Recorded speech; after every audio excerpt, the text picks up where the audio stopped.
तो देखा आपने, यह अदृश्य दिखने वाली हवा जो जब शांत रहती है तो एक अच्छा वातावरण पैदा करती है, काफी अच्छा हमें आनंदमय फील कराती है।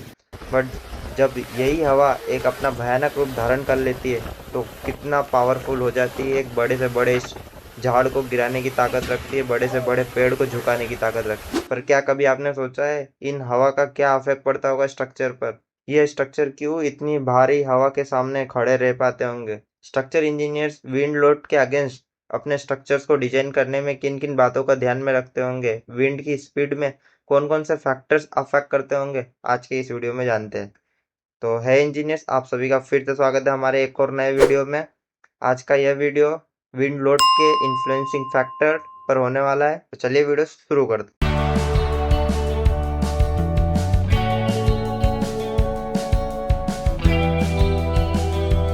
हवा यह वन टाइप ऑफ फ्लूइड है जो कि वातावरण में इजीली सभी जगह पर फ्लो हो रही है, कहीं पे भी, एनीवेयर। बट जब कोई भी ऑब्स्ट्रक्शन इस हवा के फ्लो के बीच में आता है, तब यह हवा उस ऑब्स्ट्रक्शन यानी कि स्ट्रक्चर हो गया या बिल्डिंग्स हो गई या पेड़ हो गए, कोई भी ऑब्स्ट्रक्शन उस फ्लो के बीच में आता है, तब यह हवा उस ऑब्स्ट्रक्शन पर एक प्रेशर डालती है। तो इस प्रेशर को विंड लोड कहते हैं, wind load on that structure. Bureau of Indian standard ने IS 875 पार्ट 3 नामक इंडियन स्टैंडर्ड को प्रकाशित किया है, जिसके अकॉर्डिंगली स्ट्रक्चर इंजीनियर्स अपने स्ट्रक्चर्स पर विंड लोड कैलकुलेट करके अपने स्ट्रक्चर की स्टेबिलिटी विंड के अगेंस्ट फिक्स करते हैं। कोई भी स्ट्रक्चर पर विंड लोड कितना लगेगा वह उसकी विंड स्पीड पर डिपेंड करता है, और विंड स्पीड अलग अलग जगह पर अलग अलग होती है, लोकेशन वाइज यह वेरी कर रही होती है। As per Indian standard IS 875 part 3, India के जो विंड मैप को अगर आप देखोगे तो इंडिया को 5 अलग अलग पार्ट में डिवाइड कर दिया है विंड स्पीड के अकॉर्डिंगली। जो एरिया सी के किनारे है, जो एरिया समुद्री इलाकों के किनारे है, मरीन एरियाज, वहाँ पर विंड की स्पीड काफ़ी ज़्यादा है, बेसिक विंड स्पीड। वहीं जो सेंट्रल पोर्शन ऑफ इंडिया है, वहाँ पर विंड की स्पीड धीमे धीमे कम हो रही है। तो इस हिसाब से मरीन एरिया से अगर देखें तो मरीन एरियाज पर जो मैक्सिमम स्पीड है, design speed, that is 55 metre per second से होकर इंडिया के सेंट्रल पोर्शन पर, जहाँ पर सी का ज़्यादा अफेक्ट नहीं है, कोस्टल रीजन नहीं है, उस एरियाज में विंड की speed minimum 33 metre per second पर हो जाती है। लोकेशन के अलावा अगर कोई दूसरा फैक्टर सबसे ज़्यादा विंड की स्पीड को अफेक्ट करता है तो वो होता है ग्राउंड की रफनेस। ग्राउंड की रफनेस विंड को स्लो करती है, वहीं अगर फ्लैट टेरेन होता है तो वो विंड की स्पीड पे अफेक्ट नहीं करता है।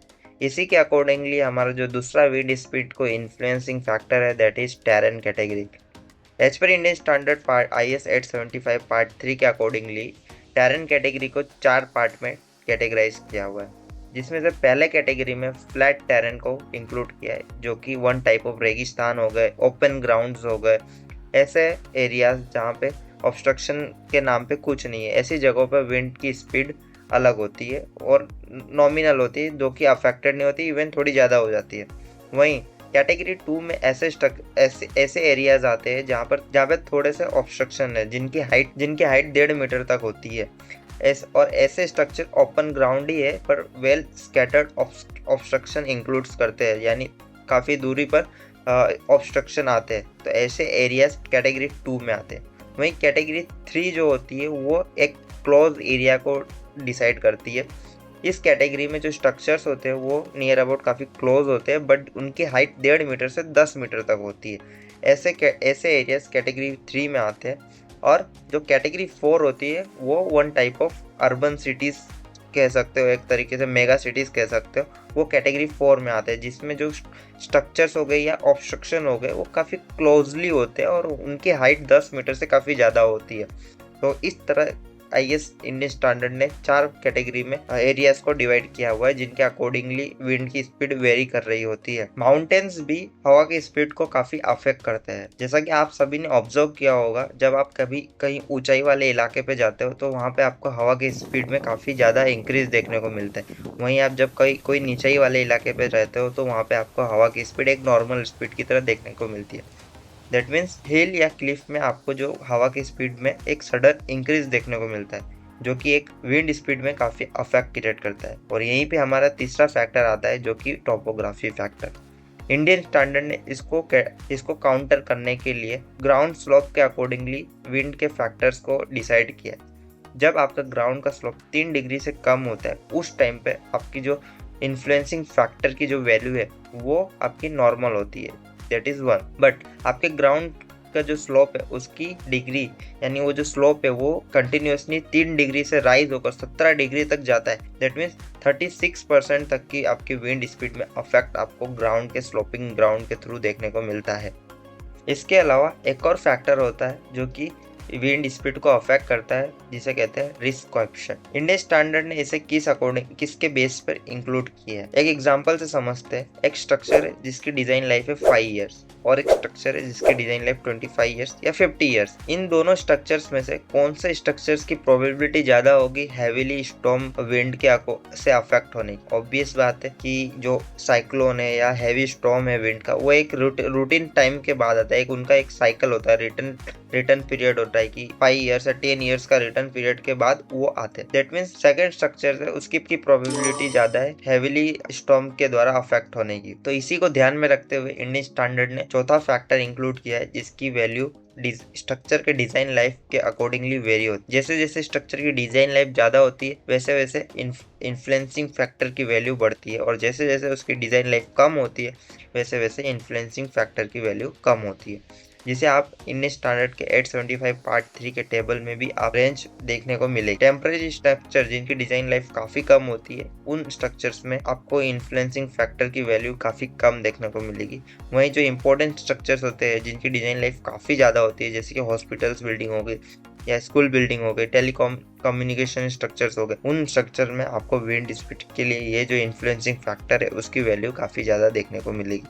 और इसके अलावा कुछ स्ट्रक्चर ऐसे होते हैं जो साइक्लोन एरियाज में खड़े होते हैं। नाउ साइक्लोन एरियाज में क्या होता है कि जो आपकी विंड स्पीड है वो साइक्लोन के जब आता है उस टाइम पे आपकी विंड स्पीड नॉर्मल के कंपैरिजन में काफ़ी ज़्यादा होती है। ऐसा फैक्ट है कि साइक्लोनिक के टाइम पे जो विंड की स्पीड है वो 70 मीटर पर सेकंड तक आ जाती है। तो इसके लिए जो साइक्लोनिक एरियाज है उस एरियाज में जो स्ट्रक्चर्स है उनके डिजाइन में ये चौथा फैक्टर ऐड होता है। यह फैक्टर साइक्लोन अफेक्टेड रीजन में साइक्लोन के आ जाने पर कुछ ऐसे स्ट्रक्चर जिनकी ज़रूरत सबसे ज़्यादा होती है, जैसे हॉस्पिटल हो गए, साइक्लोन शेल्टर्स हो गए, टेलीकम्युनिकेशन स्ट्रक्चर्स हो गए, ब्रिजेस हो गए, लिक्विड रिटेनिंग स्ट्रक्चर्स हो गए, जिनकी इम्पोर्टेंस काफ़ी ज़्यादा होती है साइक्लोन के टाइम पे और साइक्लोन के बाद भी। ऐसे स्ट्रक्चर्स के आधार पर यह एक इम्पोर्टेंस फैक्टर रखा है जिसकी वैल्यू स्ट्रक्चर के इम्पोर्टेंस के आधार पर ज़्यादा होती है, और जो कम इम्पोर्टेंट स्ट्रक्चर होते हैं वहाँ पे इसकी वैल्यू कम होती है।